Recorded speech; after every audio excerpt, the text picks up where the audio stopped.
तो सुशांत केस में सीबीआई की टीम एक्शन में आ गई है। सीबीआई ने पूछताछ का सिलसिला शुरू कर दिया है। सुशांत केस की जांच करने वाले अधिकारी को पूछताछ के लिए बुलाया गया है। उससे पहले सुशांत के घर काम करने वाले कुक नीरज से पूछताछ हो रही है। बड़ी खबर आपको बता दें कि सीबीआई ने सबसे पहले सुशांत के कुक नीरज को बुलाया है। बिल्कुल, और राजकिशोर, ये बहुत बड़ी खबर है। जिस तरीके से सीबीआई ने अपनी 2 टीम्स बनाई है, सुबह से एक्शन में नजर आ रही है। बांद्रा में डीसीपी दफ्तर भी पहुंची हुई है एक सीबीआई की टीम। 3 सहयोगी हमारे साथ जुड़े हुए हैं। ओम प्रकाश दिल्ली से हमें जुड़ेंगे, जो कि सीबीआई जिस तरीके से जांच आगे बढ़ा रही है उस पर नजर रखे हुए हैं। जितेंद्र दीक्षित उस गेस्ट हाउस के बाहर है जहां पर सीबीआई इस समय कुक से पूछताछ कर रही है, और मनोज वर्मा बांद्रा पुलिस स्टेशन के बाहर मौजूद है। जितेंद्र दीक्षित, मैं आपका रुख करना चाहूंगी। पहले जितेंद्र, मैं सबसे पहले जानना चाहूंगी कि वहां पर हो क्या रहा है। कुक को पूछताछ जो है उसके लिए बुला लिया गया है। देखिए शोभना, कल रात को ही सीबीआई की टीम यहां पर पहुंची है और उसने मुंबई के सांता क्रूज इलाके में ये जो रक्षा मंत्रालय का गेस्ट हाउस है, यहां पर इसने अपना मुकाम बनाया है। यहां पर सीबीआई के अधिकारी निवास भी करेंगे और यहीं पर उन्होंने बतौर कार्यालय भी इसका इस्तेमाल करना शुरू कर दिया है। अब इस 10 लोगों की टीम को सब टीम्स में डिवाइड किया गया है और एक टीम आज सुबह सुबह नीरज नाम का जो कुक है सुशांत सिंह राजपूत का, उसको लेकर आई है और इस वक्त अंदर उसके साथ में पूछताछ चल रही है। अब से कुछ देर पहले ही 2 और सब टीम्स यहां से निकली हैं। एक सब टीम पहुंची है बांद्रा पुलिस थाने। उसी पुलिस थाने के ऊपर डीसीपी जोन 9 अभिषेक त्रिमुखे का दफ्तर है, जिनके सुपरविजन में मुंबई पुलिस एडीआर के तहत जांच कर रही थी। तो अब ये टीम वहां पर उनके पास जाएगी और उनसे कागजात हासिल करेगी, जो तमाम लोगों के बयान वगैरह दर्ज किए गए थे। बाकी की सारी चीजें जो है, जो जानकारी लेनी है, वो वहां पर जाके उस डीसीपी से ली जाएगी। जो तीसरी टीम है वो भी निकली है, उसका लोकेशन अभी हमें पता नहीं चल पाया है, लेकिन जो हमें जानकारी मिल रही है उसके मुताबिक इस केस से जुड़े हुए ज्यादातर लोगों को उसमें जो उसके साथ में नौकर चाकर सुशांत के जो काम करते थे, उनके अलावा सिद्धार्थ पिठानी और जो अकाउंटेंट्स, तमाम लोगों से अगले 2 से 3 दिनों में पूछताछ की जाने वाली है और इसमें रिया चक्रवर्ती भी शामिल होंगी। जी जितेंद्र, हमारे सहयोगी ओम प्रकाश तिवारी भी हमारे साथ जुड़ गए हैं। तो ओम प्रकाश, फोकस क्या है सीबीआई का? टीम तो एक्शन में आ गई है, मुख्य तौर पर कहां फोकस करेगी? राजकिशोर जी, मैं आपको बता दूं कि सबसे पहले तो कि जैसा कि एबीपी न्यूज ने अपने दर्शकों को कल ही बताया था कि सीबीआई की 2 अलग अलग टीमें इसमें काम करेंगी। एक टीम पूछताछ का काम करेगी और दूसरी टीम डॉक्यूमेंट्स का काम करेगी। तो आज वो सामने दिखाई दे रहा है, एक टीम पूछताछ का काम कर रही है और दूसरी टीम डॉक्यूमेंट्स का काम कर रही है। मैं आपको सबसे पहले बता दूं कि सीबीआई की टीम ने कल शाम को आते ही बॉम्बे पुलिस से संपर्क स्थापित किया था और बॉम्बे पुलिस से कहा था कि इस केस का जो मुख्य जांच अधिकारी है उससे पूछताछ की जानी है, उससे जानकारी ली जानी है, लिहाजा उसको बुला लिया जाए। इस मामले में जो चश्मदीद गवाह थे, उनका कुक था, जिस शख्स ने ताला खोला था, और जो उनका दोस्त था, इन तीनों को बुला दिया जाए, उनसे पूछताछ की जानी है। तो मुंबई पुलिस की जो टीम अब डीसीपी ऑफिस पहुंची है, वो टीम एक तरफ तो दस्तावेज ले गई, साथ ही वहां पर मुख्य जांच अधिकारी भी मौजूद हैं, जो इस केस जिन्होंने इस केस की मुख्य तौर पर जांच की थी। तो सीबीआई की टीम मुख्य जांच अधिकारी से भी अब पूछताछ कर रही है डीसीपी ऑफिस के अंदर, जिससे वो उनसे ये पता लगा सके कि जिस समय वो कमरे के अंदर पहुंचे तो कमरे का हाल माहौल क्या था। राजकिशोर, बिल्कुल ठीक है ओम प्रकाश, बहुत अहम जानकारी आप दे रहे हैं। सीबीआई ने टीम्स बना दी हैं। एक टीम जो है वो पूछताछ करेगी, दूसरी टीम जो है वो डॉक्यूमेंट्स को एक्सप्लोर करेगी। हमारे साथ मनोज वर्मा जुड़े हुए हैं बांद्रा डीसीपी ऑफिस से। मनोज, वहां पर भी सीबीआई की टीम पहुंच चुकी है, क्या कुछ चल रहा है वहां? जी बिल्कुल, देखिए अब से कुछ देर पहले ही जो सीबीआई की टीम है वो यहाँ पर पहुंची है और 2 गाड़ियों में जो है टीम यहाँ पर पहुंची है और जो अंदर डीसीपी है अभिषेक त्रिमुखे, अब उनके दफ्तर में जो है टीम है मौजूद है और कागजात तो इकट्ठे किए ही जा रहे हैं। साथ ही साथ जैसा कि अभी हमारे संवाददाता ओम प्रकाश तिवारी ने बताया कि डीसीपी से भी पूछताछ की जाएगी और जो जानकारी मिल रही है उसके मुताबिक सीन को भी रिक्रिएट किया जाएगा, लेकिन ये नहीं पता चल पा रहा है कि सीन को रिक्रिएट आज किया जाएगा या फिर कल किया जाएगा। यानी कि जहां पर सुशांत सिंह राजपूत की बॉडी मिली थी उस जगह पर टीम जाएगी, वहां पर उस पूरे सीन को रिक्रिएट किया जाएगा। उन लोगों से पूछताछ की जाएगी जो उस वक्त वहां पर मौजूद थे, जिस शख्स ने बॉडी को नीचे उतारा था उससे पूछताछ की जाएगी। हर उस एंगल की जांच की जाएगी जिससे ये साफ हो सके कि आखिरकार सुशांत सिंह राजपूत की मौत के पीछे की वजह क्या है। जी ठीक है मनोज, हम जितेंद्र के पास फिर रुक करते हैं। जितेंद्र, अब जिस तरीके से सीबीआई ने जांच की कमान हाथ में ले ली और एक्शन में आ चुकी है, सीन रिक्रिएट करने की बात हो रही है और डीसीपी से भी बात करने की बात हो रही है, मुख्य मुद्दा तो अब यही पहले तय करना होगा कि ये आत्महत्या है या हत्या है। देखिए, जो एफआईआर दर्ज हुई है पटना पुलिस के पास, उसमें आत्महत्या के लिए उकसाने के आरोप लगे हैं। आईपीसी की धारा 306 के तहत वो एफआईआर दर्ज हुई है। इसके अलावा धोखाधड़ी जैसे चार्जेस भी लगाए गए हैं। तो मुख्यतः सीबीआई ने जांच जो है उस एफआईआर के आधार पर शुरू की है जो पटना पुलिस ने दर्ज की थी।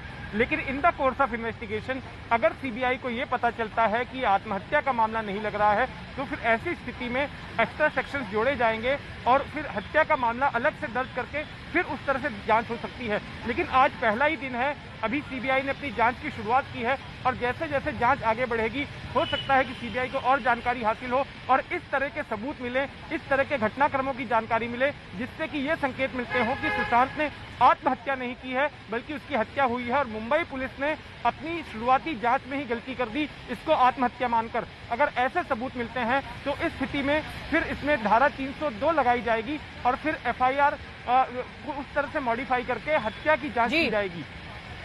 बिल्कुल जितेंद्र, आप बने रहिए, बड़ी जानकारी आप दे रहे हैं। ओम प्रकाश लगातार हमारे साथ बने हुए हैं। ओम प्रकाश, लगभग कितने दिन में सीबीआई को ये जो पूरी जांच है वो कंक्लूड करनी है? कितने दिन मुंबई में रहने वाली है सीबीआई की टीम, क्या जानकारी? देखिए शोभना, कोई टाइम पीरियड नहीं है इसका कि कितने दिन में ये जांच कंक्लूड करनी है सीबीआई को। ना तो कोर्ट ने ऐसा कोई टाइम फ्रेम दिया है, ना ही सीबीआई का हेडक्वार्टर ने ऐसा कोई टाइम फ्रेम दिया है। सीबीआई की टीम का जो आज का जांच का फोकस है, जैसा कि राजकिशोर कह रहे थे कि हत्या है या आत्महत्या, आज की जांच का उनका फोकस यही है। यही कारण है उन लोगों से पूछताछ हो रही है और दोपहर के बाद हो सकता है शाम तक सीएफएसएल की एक टीम सुशांत के घर का मुआयना भी करे। डमी परीक्षण जो है वो कल से परसों में किया जाएगा, लेकिन सीएफएसएल की टीम आज शाम तक सुशांत के फ्लैट का एक बार दौरा कर सकती है। लेकिन उसके पहले, जैसा कि राजकिशोर जी ने कहा है, हत्या है आत्महत्या, इसके पहलुओं पर ध्यान रखकर सीबीआई पूछताछ कर रही है। दूसरी अहम बात ये, सीबीआई इस बात की भी जांच कर रही है कि सुशांत की मौत से रिया को क्या फायदा था। सीबीआई इस बात की भी जांच कर रही है कि सुशांत की मौत से अगर रिया को फायदा नहीं था तो किन लोगों को फायदा था।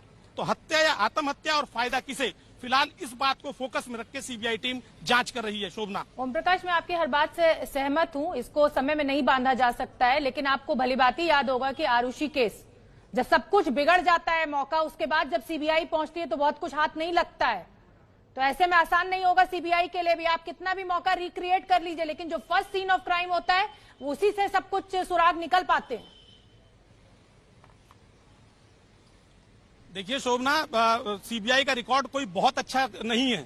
शशिनाथ झा मर्डर केस अगर आपको ध्यान हो, जो झारखंड मुक्ति मोर्चा का हुआ था, उसमें भी शशिनाथ झा का कंकाल मिला था और उस समय भी बहुत हंगामा हुआ था। मैंने उस केस को कवर किया था, लेकिन क्या निकला? 0/0।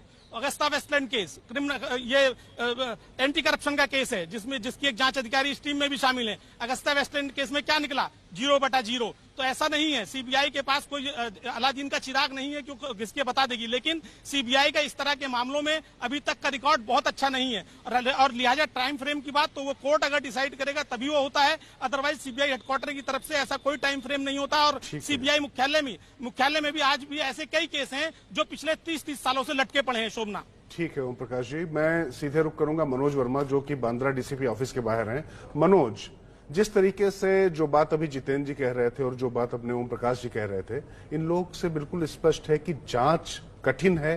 जब डीसीपी ऑफिस पर आप पहुंचे हुए अधिकारियों से क्या आपकी किसी से बात हुई, और जो वहां पर अब किस तरीके का माहौल है? आपको क्या लगता है कि जो ट्रैक रिकॉर्ड बहुत अच्छा नहीं है, लेकिन संभावना सीबीआई से ही सारी उम्मीदें टिकी हुई थी, तो अब किस तरीके से वहां जांच चल रही है और क्या लग रहा है कि क्या होने जा रहा है वहां?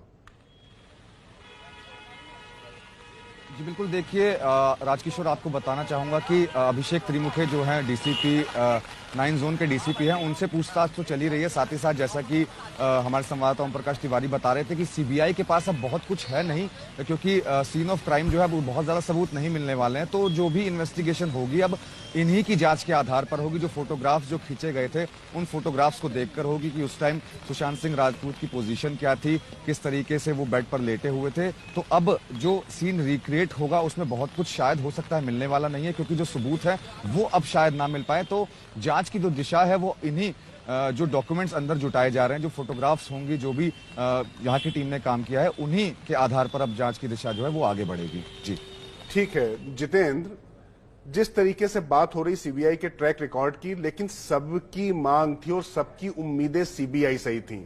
अब जब सीबीआई की टीम वहां पहुंच चुकी है तो महाराष्ट्र सरकार और मुंबई पुलिस की प्रतिक्रिया कैसी, उनके हाव भाव कैसे हैं, यह भी समझना ज्यादा जरूरी होगा।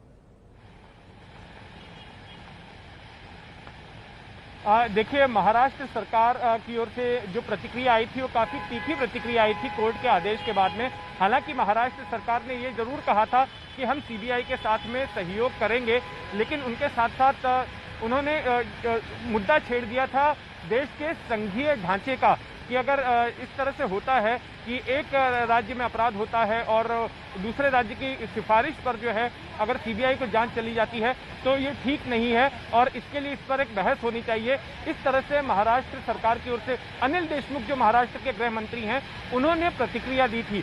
दूसरी बात, मुंबई पुलिस का शुरुआत से ये स्टैंड रहा है कि ये आत्महत्या का ही मामला था और मुंबई पुलिस ने ये सफाई दी कि उसने आत्महत्या का केस इसे इसलिए माना क्योंकि सीन ऑफ इंसिडेंट पर जहां पर की सुशांत की डेड बॉडी मिली थी वहां पर कोई स्ट्रगल के निशान नहीं थे, कुछ भी ऐसी गड़बड़ी नजर नहीं आ रही थी।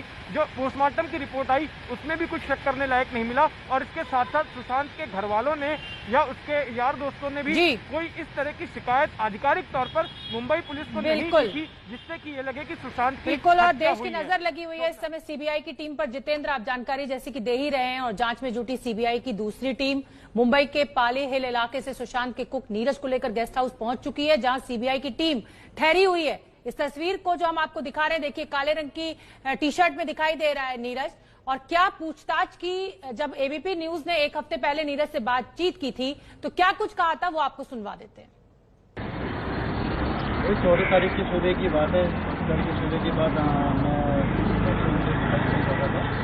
रूम से निकले के बाद रूम से निकलने के बाद उन्होंने मेरे को ठंडा पानी बोला, तो नीरज मुझे ठंडा पानी दो, तो मैं फटाफट ठंडा पानी लेके आया। तो लेके आने के बाद उनको ठंडा पानी मैंने दिया तो सर ने पिया और मेरे को गिलास रिटर्न दिया, बोले सब कुछ ठीक है सफाई। मैंने कहा हाँ सर एकदम ओके, सर का फेस में स्माइल ठीक है बोल के ऐसे चले गए। तो मेरी आखिरी मुलाकात थी, तो मैं अपने काम पे नीचे लग गया जैसे मेरी समय पे जरूरी होगा। फिर उसके बाद जो है ब्रेकफास्ट का टाइम हो गया था, 8 साढ़े 8 हो ही गए थे। और उसके बाद जो कुक है तो वो कुक गए ऊपर उन्होंने ब्रेकफास्ट के लिए पूछने के लिए कि क्या लेंगे ब्रेकफास्ट में। तो सर ने बोला मैं केला और जूस लूँगा और नारियल पानी की जो लेते रहते हैं, नारियल पानी में डेली आता है। तो दोस्त को नारियल पानी और केला लेते हुए तो केला सर ने लिया नहीं, वो जूस ले दे यही पीते, तो वो लेके सर अंदर चले गए थे। तो हमें लगा हमारा सर का ब्रेकफास्ट वही है, तो हमने अभी लोगों ने भी जो 4 जन नीचे घर पर नहीं थे हम लोगों ने ब्रेकफास्ट कर लिया, हम भी रेडी होते थे। तो 10 साढ़े 10 बजे के आसपास तो लंच के लिए भी पूछने के लिए तो गया था शेयर, लंच के लिए भी पूछने के लिए जो क्या प्रोग्राम है। तो गए तो जैसे जाने के बाद तो शेफ ने जो है गैस खटखटाया, बंद था गैस, फिर से नोक लगा हुआ था। तो उसके बाद ये हो रहे थे कि सो रहे थे दिन में भी रात में भी, तो हमें यही लगा कि रेस्ट कर रहे होंगे, अभी डिस्टर्ब करनी अच्छी बात है। तो मैंने उनसे पूछा क्या प्रोग्राम, कुछ पूछा क्या सबसे खाने वाले थे, तो उन्होंने बोला यार अभी। और लॉकडाउन से पहले सुशांत सिंह राजपूत ने लोनावाला के फार्म हाउस पर 2-3 महीने गुजारने का प्लान बनाया था। एबीपी न्यूज आपको आज उसी फार्म हाउस की तस्वीरें दिखाने जा रहा है। सुशांत सिंह राजपूत ने मुंबई से तकरीबन 100 किलोमीटर की दूरी पर लोनावला में एक फार्म हाउस किराए पर लिया था। एबीपी न्यूज संवाददाता रवि जैन ने मुंबई से लोनावला तक का सफर तय किया और सुशांत के फार्म हाउस पहुंचे। हैंगआउट विला नाम के इस फार्म हाउस को सुशांत ने जून 2018 में पहली बार किराए पर लिया था। मई 2020 में उनका करार खत्म हो गया था। फार्म हाउस के मैनेजर रियाज का कहना है कि लॉकडाउन से पहले सुशांत ने यहाँ 2-3 महीने गुजारने का प्लान बनाया था, लेकिन ऐन वक्त पर उन्होंने अपना प्लान कैंसिल कर दिया। उनका फोन आता है, सैमुअल का फोन आया, सैमुअल मिरांडा का कॉल आता है कि भाई उनका कैंसिल हो गया है, वो जो आने का जो प्लानिंग था वो कुछ आ नहीं रहे, मतलब उनका वहाँ भी जो तैयारी हुई थी तो उन्होंने वहाँ पे कैंसिल कर दिया था। सुशांत हर महीने इस फार्म हाउस का 2 लाख रुपए से ज्यादा किराया चुकाते थे। इस फार्म हाउस में स्विमिंग पूल से लेकर पूल टेबल तक की सभी सुख सुविधाएं थी। लोनावला में पावना झील से सटे इस फार्म हाउस से जबरदस्त व्यू मिलता था। प्रकृति की गोद के बीच बसा था ये फार्म हाउस। रियाज के मुताबिक आखिरी बार सुशांत इस फार्म हाउस में फरवरी 2020 में आए थे और उस वक्त रिया उनके साथ नहीं आई थी। उनके स्टाफ में दीपेश, केशव, धीरज और सिद्धार्थ पिठानी ही आए थे। रिया उनके साथ अपना जन्मदिन मनाने पिछले साल जून में आई थी। 2019 में एक बर्थडे उनका यहाँ पे हुआ, एक बर्थडे पार्टी। तो उस बर्थडे पार्टी में कौन कौन आया था, रिया के अलावा, सुशांत के अलावा, और कौन कौन था? सुशांत सर थे, उनके साथ में ये रिया का मम्मी डैडी था, उनके भाई थे शौमिक। हाँ। और उनके भाई के साथ में और कोई लेडी थी, गर्लफ्रेंड थी शायद, और बाकी तो सब हम लोग का स्टाफ मेंबर था। रिया के जन्मदिन के एक दिन बाद यानी 2 जून 2019 में फार्म हाउस में शिव की एक बड़ी सी प्रतिमा स्थापित की गई और उसी से जुड़ी पूजा भी यहाँ हुई थी, जिसमें सुशांत, रिया और रिया के घर वाले शामिल हुए थे। लास्ट ईयर में जो मूर्ति की स्थापना की पूजा हुई, उसके बाद में हर सोमवार को शिव जी की पूजा होती थी और दिया जलता था, बस उतना ही। ऐसा यहाँ कोई काला जादू टोना या ब्लैक मैजिक का ऐसा यहाँ कुछ हुआ नहीं। रियाज ने कहा कि सुशांत इस फार्म हाउस को खरीदने के भी इच्छुक थे, लेकिन वो इसे क्यों नहीं खरीद पाए, इसका खुलासा नहीं हो पाया। तो उस फार्म हाउस की एक्सक्लूसिव तस्वीरें हमने आपको दिखाई जहां वो छुट्टी मनाने जाने वाले थे। सुशांत केस में सीबीआई जांच शुरू होने के बाद एक्ट्रेस कंगना रनौत ने सोशल मीडिया को थैंक यू कहा है। कंगना के मुताबिक पहली बार उन्होंने सोशल मीडिया की ताकत को देखा है। क्या कुछ कहा, सुन लेते हैं।